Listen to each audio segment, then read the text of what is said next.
Hello, I'm back and have the pleasure to visit with an NBA staff member, Wes Harris, who works in basketball operations at the NBA. And we're going to talk details about the 2021 NBA draft.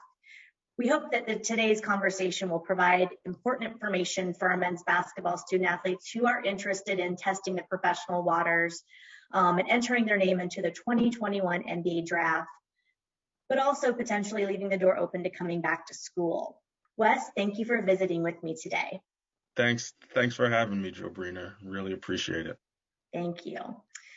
So much has changed this year due to the pandemic, and the NCAA has tried to do some things to address that and help student athletes out as it relates to the impact on their season and their year. And so, as you know, one of the steps that the NCAA took to address that impact of the pandemic on the student athletes and their season was to essentially allow institutions to give them additional year of NCAA eligibility.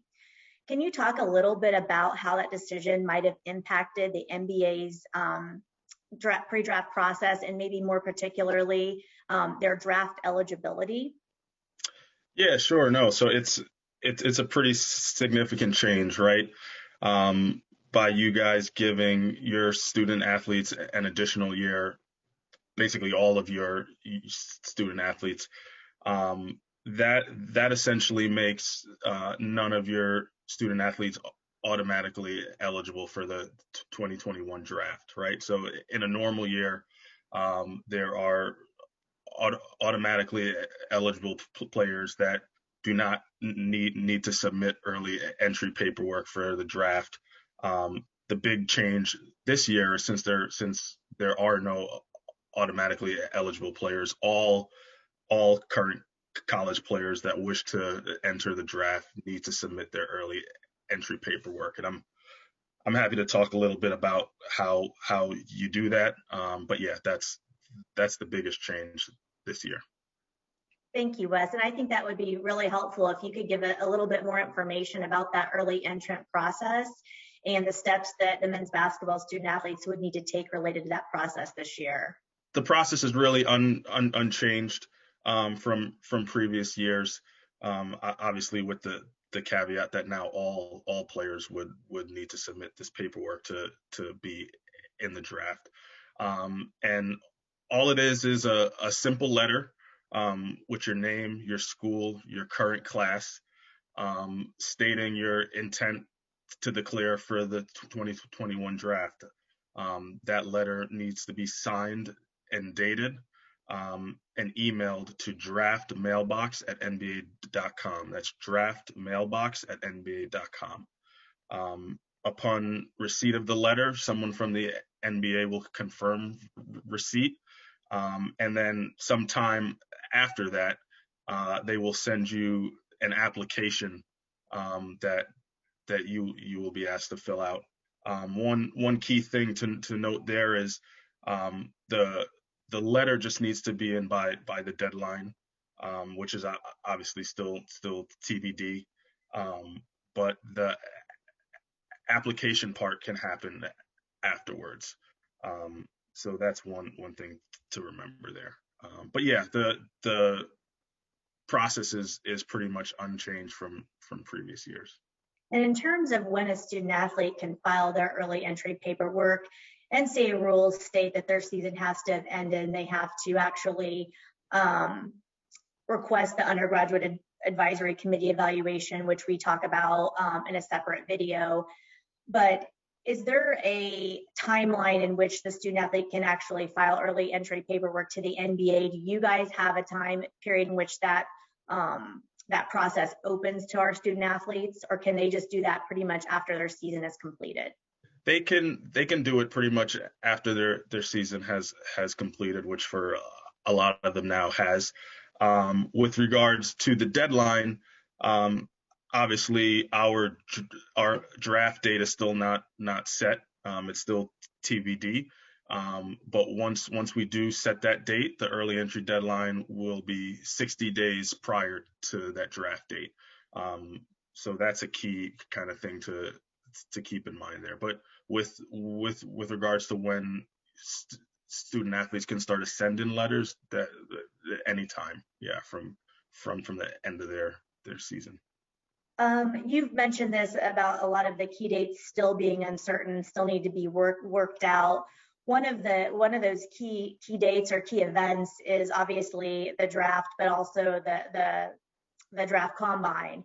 Can you tell us a little bit about what that draft combine might look like this year, and a little bit more about the process regarding the combine invitations?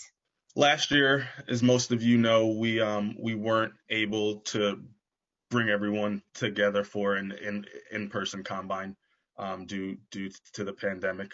But this year, the goal and the plan is to do that.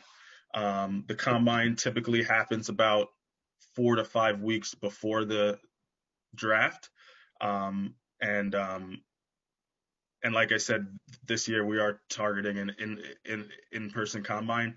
The way the invitations work is, um, each year all 30 teams, um, vote on the student on the draft eligible players that they want to see at the combine.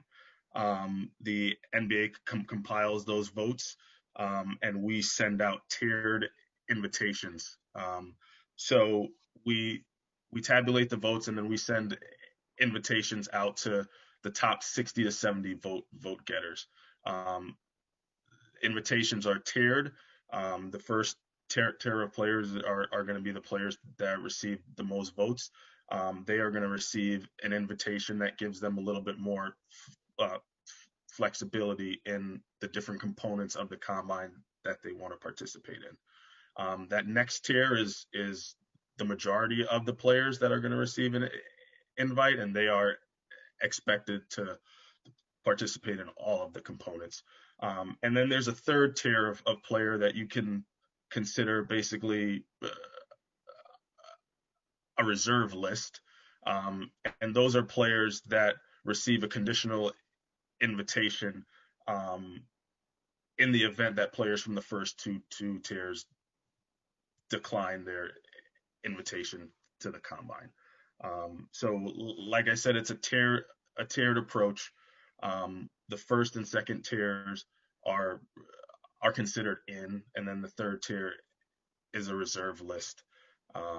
That's basically a backup list, um, in the event that that players start a drop. And the combine invitation does become significant for NCAA rules as well. If a men's basketball student athlete does receive that combine invitation, it's important, obviously, because they're invited to the combine, but also because they do gain additional access under NCAA rules to their coaches to help them better prepare for the combine. The other thing that I thought I might just mention related to the combine is that NCAA rules do allow for the student athlete to receive expenses to participate in that combine. So should the men's basketball student athlete receive an invitation and be invited and attend the combine, those expenses can be covered.